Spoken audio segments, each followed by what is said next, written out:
So, The Invisible Man, starring Elizabeth Moss, was recently released in theaters, and I got to catch it this week with my brother in California, and we both had a total blast with this movie. This is a reimagining, of course, of the Universal classic, but with a completely fresh and original take. This was written and directed by the unbelievably talented Leigh Whannell, who has now directed Upgrade, which was absolutely fantastic, and I don't know a single person who disagrees with that. But he also directed Insidious Chapter 3, which is my personal favorite in the franchise. Now, I know that I am in the minority on this, but I always have to stick to my true thoughts on this. So, anyway, this, I don't know how much I want to say about the plot, but I do want to say that I really enjoyed the shit out of this movie. My brother and I were really happy when we walked out of the theater. We talked about it at length. So this is the kind of movie-going experience you want to have when you go see a movie like this. It was fun. It was thrilling. It had great tension. It had great atmosphere. It had great twists and turns, things you didn't see coming. Pretty much everyone I've talked to has really, really enjoyed this film.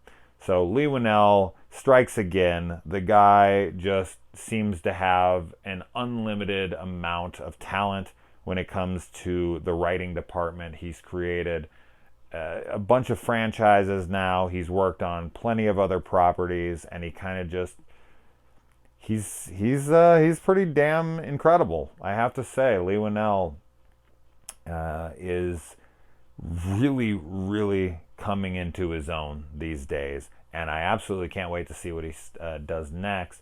Now, I know there's some controversy, I always say that word weird, with the Me Too agenda moment or some bullshit. I only bring this up because I, yet again, always find this stuff to be kind of hilariously ridiculous. How everything now is being thought of as an agenda.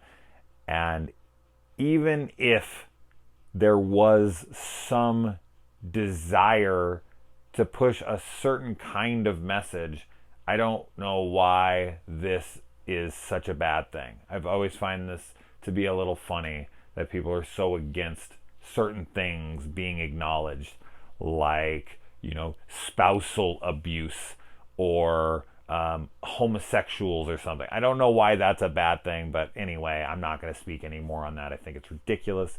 If you want a plot synopsis, essentially a woman is trying to escape a battered relationship. She gets away, and while she is in hiding, she gets news that her husband has died, and everyone believes this but her. After she starts experiencing something, she knows that he's still around, but no one can see him because he is invisible. Now, essentially, this plays out like a ghost movie, as you would expect, but it takes a lot of sci-fi turns, and I do think that it succeeds in its horror. I think it succeeds in its science fiction.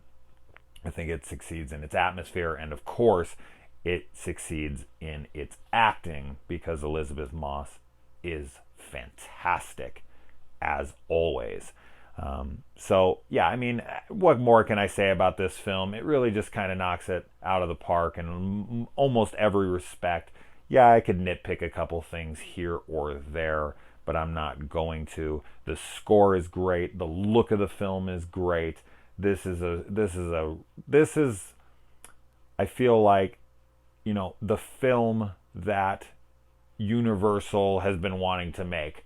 They kind of failed with Dracula Untold. Even though I actually liked that movie, no one else seems to have. The Mummy with Tom Cruise, which I thought was pretty terrible. They had the Dark Universe set up, which never came to fruition. But now with the success of this, I guess Tom Hardy's been cast as Frankenstein's monster. So we'll see if we can get that going here. But anyway, this is the first great movie of a potential reboot. But although this wouldn't tie into anything else from what I can tell, but the ending was super satisfying. Everything about this movie really worked for me, and I hope that you guys go out and see it. And yeah, all right, adios.